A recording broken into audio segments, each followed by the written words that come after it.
அனைவருக்கும் வணக்கம். இது என்னன்னா, கருவேப்பிலை. நம்ம சாம்பார்லலாம் போடுறாங்க இல்லையா? அந்த கருவேப்பிலை. இத நெறைய பேர் பார்த்தோம் அப்டின்னா, பெரியவங்களும் சரி, குழந்தைங்களும் சரி, சாப்பிடுறப்போ சாம்பார் எடுத்து போட்டுருவோம்.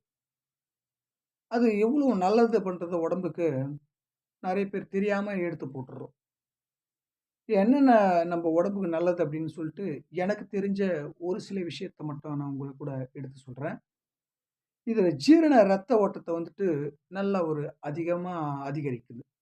இது மாரி நம்ம கல்லீரல நல்லா பாதுகாப்பா பார்த்துக்குது. அதே மாரி பார்த்தோம் அப்டின்னா, ரத்த சோர்வ வந்துட்டு ஒரு அந்த சோர்வே இல்லாம பார்த்துக்குது கருவேப்பிலை. தலைமுடிய நல்ல ஒரு ஆரோக்கியமா வலுவான நிலையில பாதுகாப்பா பார்த்துக்குது. நரமுடி சீக்கிரமா வராம பாதுகாப்பா பார்த்துக்குது கருவேப்பிலை. சர்க்கரை அளவு பார்த்தோம் அப்டின்னா, ஒரு சீரா வச்சுக்குது நம்ம உடம்புல. அதிகமா இல்லாம ஒரு சீரா ஒரு ஒரு கண்ட்ரோலா பார்த்துக்குது.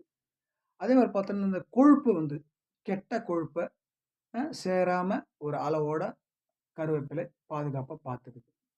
இதுல இரும்பு சத்து இருக்கு. இரும்பு சத்து இருக்கு. விட்டமின் ஏ இருக்கு.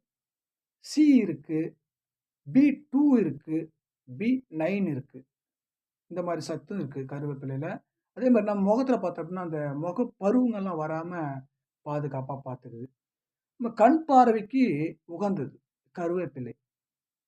அது கருவேப்பிலை கண் பார்வை குளிர்ச்சியாவும் நல்லபடியா பார்த்துக்குது. அதனால எனக்கு தெரிஞ்ச விஷயத்த உங்களுக்கு எடுத்து சொன்னேன். "என்னடா இவனுக்கு தலைமுடி கொட்டிட்டு இருக்கு, நரமுடி வந்திருக்கு. அப்ப இவன் சாப்பிடலையா?" அப்படின்னு சொல்லிட்டாங்க. ஆமா. சின்ன வயசுல நானும் இது மாரி எல்லாம் தூக்கி போட்டுட்டேன். இப்போ சாப்பிட்டுட்டு இருக்கேன். சாப்பிடுறேன். அதே மாரி யாரும் தூக்கி போட வேணாம். கருவேப்பிலை நம்ம குழந்தைகளுக்கு எடுத்து சொல்லுவோம்.